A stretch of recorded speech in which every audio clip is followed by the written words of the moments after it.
Stand up again. God's peace is stronger than your problems.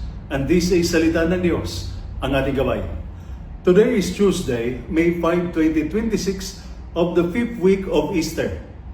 Life can be hard. Sometimes you are doing the right thing, but things still go wrong.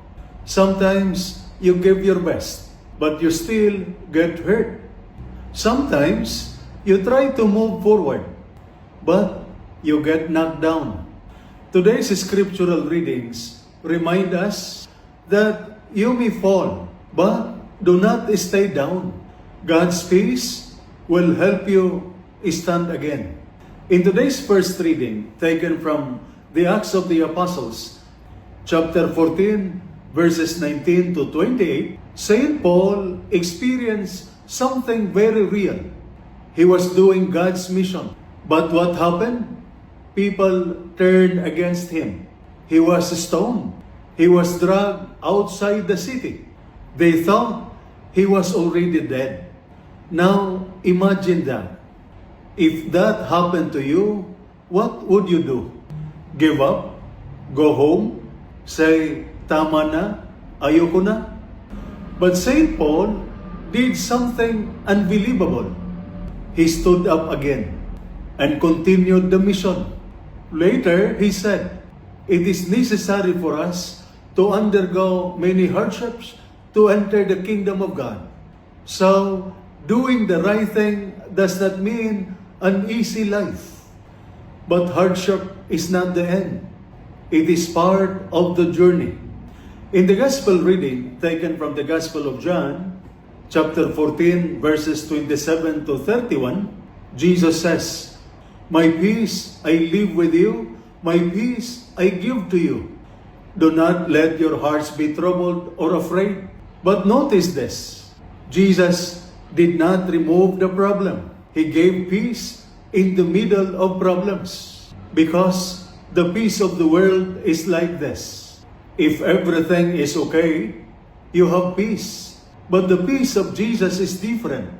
Even if life is hard, you are calm. Even if there is pressure, you are steady. Even if you fall, you still have hope. So God's peace is not the absence of problems. It is the strength in the middle of them. Sometimes you have been hurt. You have been disappointed. You have been tired. And maybe right now, you feel, pagod na ako. Ayoko na. Hindi ko na kaya. But today, God is telling you, stand up again. Not because you are strong, but because He is with you. The real danger is not falling. It is staying down. Because when you stay down, you lose hope. You lose direction. You stop your mission. But when you stand again, you grow stronger. You become wiser. You continue your purpose. And so, you may be knocked down, but you are not defeated. God's peace will help you stand again. And this is salita ng Diyos, ang ating gabay. Let us pray. Lord God, when we fall, help us to stand again. When we are afraid, give us your peace. When we are tired, give us strength. Help us to continue our mission even in the middle of difficulties through Christ our Lord. Amen. And may the Almighty God bless you and your family, the Father, the Son, and the Holy Spirit. Amen. Holy Mary, Mother of God, pray for us. Saint Joseph, pray for us. Saint Michael the Archangel, Prince of the Church, protect us. Amen.